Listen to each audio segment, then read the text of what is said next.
Bienvenido, bienvenida a esta tercera cápsula de la invención cristiana del cuerpo. ¿Cuál es la autoridad de Jesús?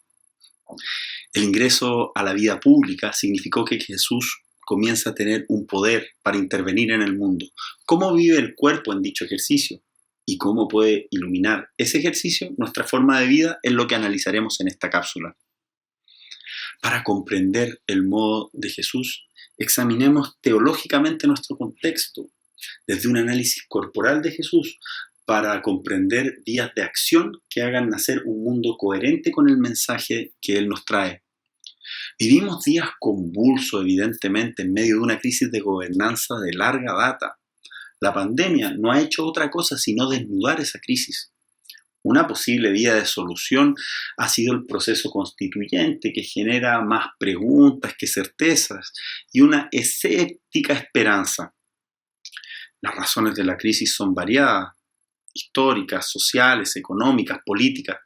Me gustaría detenerme en la desconfianza pública que existe hacia un ejercicio del poder donde se ve un divorcio entre las palabras y las acciones. Esto hace que muchas personas cuestionen el sentido de la autoridad, incluso lo encuentren una palabra vacía. Entonces, ¿qué nos puede aportar la manera como Jesús vive su cuerpo a esta problemática?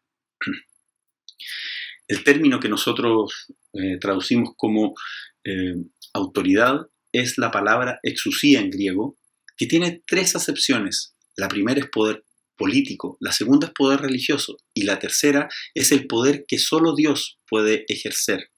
¿Qué tipo de autoridad es la de Jesús? En Lucas 4, 16 al 29, vemos que Jesús entra en la sinagoga de Nazaret para enseñar un día sábado. Es un texto programático, pues Jesús lee las Escrituras y enseña como un maestro. Y esa forma de vivir el cuerpo hace que el pueblo le reconozca cierta autoridad con reacciones diversas. Unos les gusta, a otros les disgusta. Ahora, Jesús no detenta ninguna autoridad humana. No tiene poder ni político ni religioso. Entonces Jesús lo que hace al tomar el libro de Isaías en el capítulo 61, versículos 1 y 2, anuncia un Dios que trae la plenitud para los marginados y marginadas, para todas las personas excluidas. Omite, eso sí, la venganza de Dios. La pregunta que surge en la gente es: ¿por quién se toma este que carece de toda autoridad? Sin embargo, su modo de habitar el cuerpo hace verdad las palabras pronunciadas. La autoridad de Jesús no nace de sus palabras. Aunque son novedosas y dan esperanza, siempre pueden ser vacías y demagógicas. Su credibilidad se encuentra en la forma como se mueve. Jesús asume las palabras antiguas, las de Isaías, las toma en su cuerpo y las hace sentir al pueblo. Acciones que no pueden ser realizadas sino por Dios.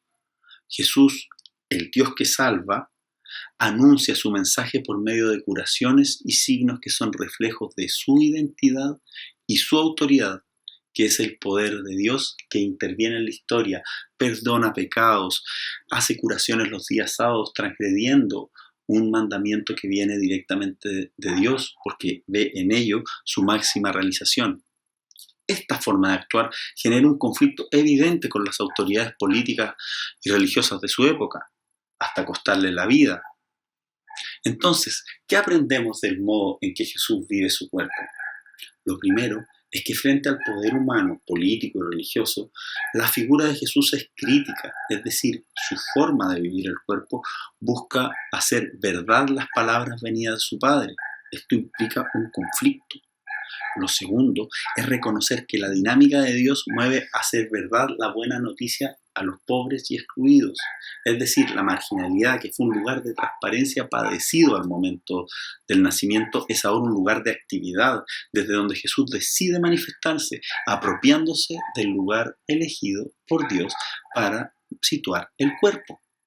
Finalmente, para vivir el cuerpo con autoridad, al modo de Dios, no necesariamente tenemos que tener un gran cargo o estar investidos de alguna autoridad humana, sino vivir nuestro cuerpo de tal suerte que las palabras que prometen la plenitud se hagan verdad en gestos que vayan en favor de los marginados y marginadas.